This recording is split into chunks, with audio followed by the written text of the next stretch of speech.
Slide हमारी discuss हो रही है, ये आपको आने वाले मोबाइल ये आने वाले आपको जो साइनोसिस होने वाली है, इसके लिए आपको टीचर के पास बहुत बार जाना पड़ेगा चीज़ें सीखने के लिए। आपकी जो भी गाइड है वो गाइड होंगे, तो ये प्रक्रिया आपको लगभग 2-3 महीने लग जाने वाली है समझने में। यहाँ आपको एक ओवरव्यू मिल जाएगा कि आखिर कैसे आपको साइनोसिस लिखना है। आप इंडिपेंडेंटली कुछ चीज़ें जान जाएंगे कि आखिर साइनोसिस लिखने का क्या ही तरीका है, ठीक है ना।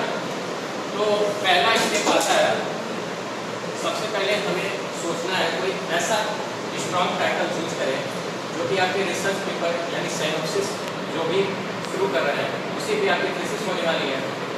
आप ऐसे टॉपिक पे काम करें, कैरियर चुनें और डिजीज पर डिस्कस करें ताकि आपको बेहतर साइनोसिस तैयार हो सके। उसके लिए क्या कुछ ऐसे टूल्स हैं, वेबसाइट है जहाँ पे आपको काफ़ी सारे लिटरेचर यानी रिव्यू आर्टिकल और रिसर्च पेपर आपको मिल जाएंगे, जैसे कि पबमेड है, गूगल स्कॉलर है और स्कोपस और वेब साइंस है। ये इनके पब्लिकेशन भी आते हैं जिनके अंदर एल्सवेयर और स्प्रिंगर नेचर जैसे पब्लिकेशन हाउस आते हैं, ठीक है ना। तो अगर आपका टाइटल सबसे पहले पता चल गया कि हमको इस बीमारी पे काम करना है और हमारा ये कैरियर होगा, फिर उसके बाद आता है कि हमें वो ड्रग मिल रही है कि नहीं, तो हम क्या करेंगे, गिफ्ट सैंपल के लिए कॉल। तो कैसे कॉल करेंगे, नंबर कैसे हमें प्रोवाइड होगा। तो ChatGPT है, आप कुछ कंपनी के नाम लिख दीजिए, अपने प्रोडक्ट का नाम, आपको कंपनी के नाम के साथ साथ उसके कॉन्टैक्ट नंबर भी आ जाएंगे। आप बारी बारी एक कंपनी पे कॉल कर सकते हैं या फिर आप सीनियर से अपने कॉन्टैक्ट करके पूछ सकते हैं कि उन्होंने कौन कौन सी ड्रग ली थी और कहाँ से ली थी, ठीक है। तो इससे आपको ड्रग गिफ्ट सैंपल जो है वो जानकारी हो जाएगी और आप वही आपका कंटेंट रेडी रखेंगे, उसी पर काम करेंगे। अगर जो नहीं मिलता है तो आप फिर से दूसरे डिजीज पर डिस्कस करेंगे और उसका ड्रग जो होगा उसका एक अल्टरनेटिव ड्रग भी लेकर चलेंगे, वो अगर जो मिल जा रहा है तो उस पर काम करेंगे, ठीक है। ये यहाँ तक का काम हो गया, ठीक है।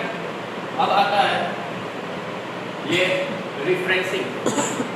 जब भी आप लिखने जाएंगे कोई भी चीज़ों को, आपने डिफरेंट पेपर से कुछ पढ़ लिया, ठीक है, और उसमें आपको लास्ट में रेफरेंस करना होता है, साइटेशन होता है हर एक बात। तो मोस्टली 2 तरीके से आप साइटेशन करेंगे, एक तो APA स्टाइल और वैंकूवर और एक शिकागो होता है। तो मोस्टली हम 2-3 तरीके से इस्तेमाल करते हैं। बात करें वैंकूवर साइटेशन की तो यो यूज होता है हमारी मेडिसिनल फील्ड में। वही बात करें हम जो APA स्टाइल है तो वो स्टाइल होता है ये सब social science, science related, Hindi related, ये सब जो सब्जेक्ट हैं इनमें यूज होता है, ठीक है। तो रेफरेंस मैनेजमेंट टूल में आते हैं हमारे मेंडले एंड जोटेरो। ये मेंडले और जोटेरो में ही हम रेफरेंसिंग कर पाएंगे। इसके लिए आप यूट्यूब पे बहुत सारी वीडियो अवेलेबल है, इसको कैसे ऑपरेट करना है उसको आप सीख लेंगे, ठीक है।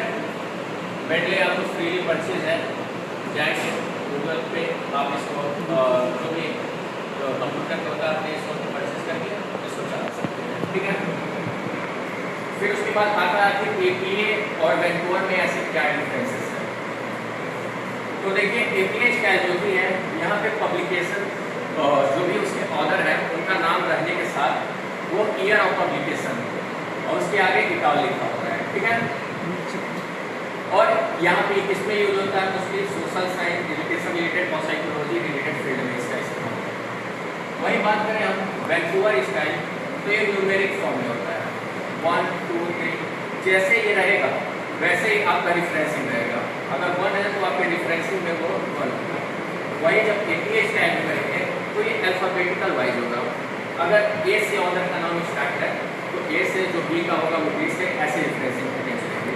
इसमें आप क्या है कि जब भी आप टाइटल पूरा इंट्रोडक्शन पार्ट को लिखते हैं तो आप इधर उधर भी थोड़ा होता है तो चलता है, क्योंकि आप बस रिफ्रेंसिंग में चेंज करना होता है, ठीक है।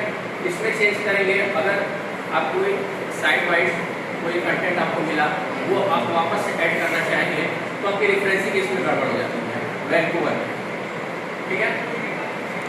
आखिर होता क्या है साइनोसिस में, ये एक चीज़ें हैं जो जो मोस्टली आपको साइनोप्सिस में रखी हुई। Introduction, literature review, drug profile, research images, aim and objective, plan of work और क्या रखेंगे। इंडेक्स टेबल ऑफ कंटेंट, इसमें आपका इंट्रोडक्शन होता है, लिटरेचर रिव्यू होता है, drug profile, research images, aim and objective, plan of work और केमिकल इक्विपमेंट और रेफरेंसेस। रेफरेंसेस यहाँ पे आपको 25 to 30 रेफरेंसेस रखने होंगे। इंट्रोडक्शन आपका 1 to 7 पेज में होगा, ठीक है। लिटरेचर रिव्यू क्या है? जैसे कि आप किसी भी कोई भी पेपर उठाए उसके बारे में समरी वे में थोड़ा सा एक से या दो पैराग्राफ आपको लिखना होता है। ये डिफरेंट जितने भी आपने रेफरेंस लिए या जितने भी रिव्यू पेपर लिए उन सभी के बारे में थोड़ा सा इंट्रोडक्शन पार्ट आपको समरी वे में लिखना होता है, वही आपका लिटरेचर है। ड्रग प्रोफाइल बाद में जो भी ड्रग लिखो उसके बारे में उसके स्ट्रक्चर के साथ, उसका फार्माकोकाइनेटिक, फार्माकोडायनामिक, उसका मॉलिक्यूलर वेट, मॉलिक्यूलर फॉर्मूला, ये सारी चीज़ें आपको लिखनी होती है आयुर्वेद में, ठीक है।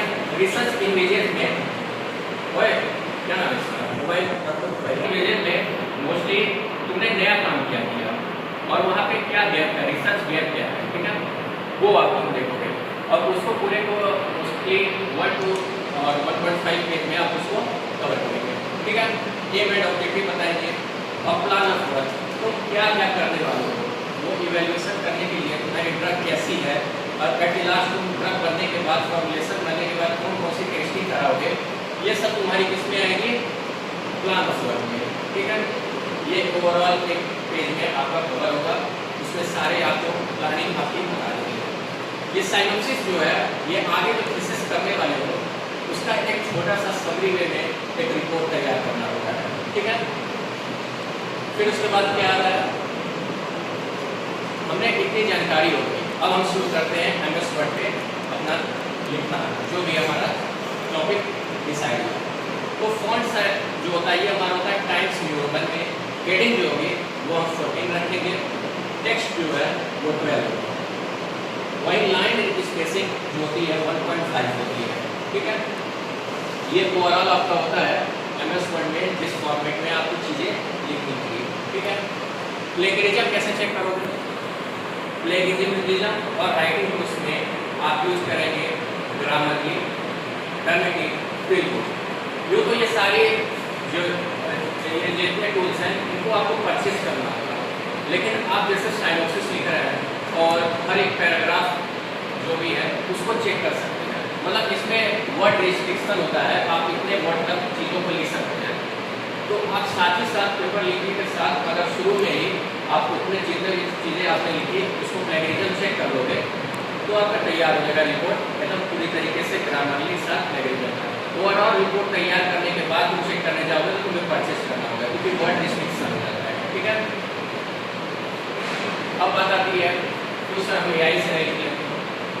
AI का यूज़ करके सीधे से हम तैयार कर उसमें रिफ्रेंसिंग थोड़ा एक बार कोशिश करेंगे, हमें रिफ्रेंसिंग भी मिलने लगेगी और चीज़ों को हम वैसे लिख सकते हैं।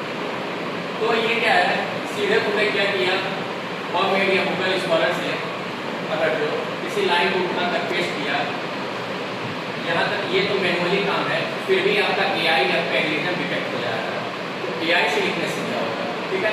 तो ऐसे में आपको नहीं काम करना है, आप क्या करेंगे, पहले रीड करो, वो भी जो चीज़ है उसको रीड करो, उसको समझो और फिर उसके बाद फिर अपनी लैंग्वेज में लिखो, यानी आपको ह्यूमनाइज लैंग्वेज में लिखनी होगी चीज़ें। ये चीज़ें पकड़ में आ जाती है, अगर वर्डिंग जो होती है आप AI से लिखाएंगे तो वो AI में तरीके की होगी, ठीक है ना। आप जब इससे लिखोगे अपने लैंग्वेज में तो कुछ ह्यूमनाइज लैंग्वेज होती है, कुछ ह्यूमनाइज टूल्स भी आते हैं, उनका यूज करके भी आप उस चीज़ों को लिख सकते हैं। तो ये ओवरऑल आपकी इससे आपकी बहुत बढ़िया तरीके की आपकी साइनोप्सिस और थीसिस तैयार होगी और इसकी के तरीके से अगर आपको ये लिखने आ गया तो आप रिव्यू आर्टिकल और रिसर्च पेपर भी लिख पाएंगे और डिफरेंट जर्नल में पब्लिश भी कर सकते हैं, ठीक है। ओवरऑल ये आपका साइनोप्सिस।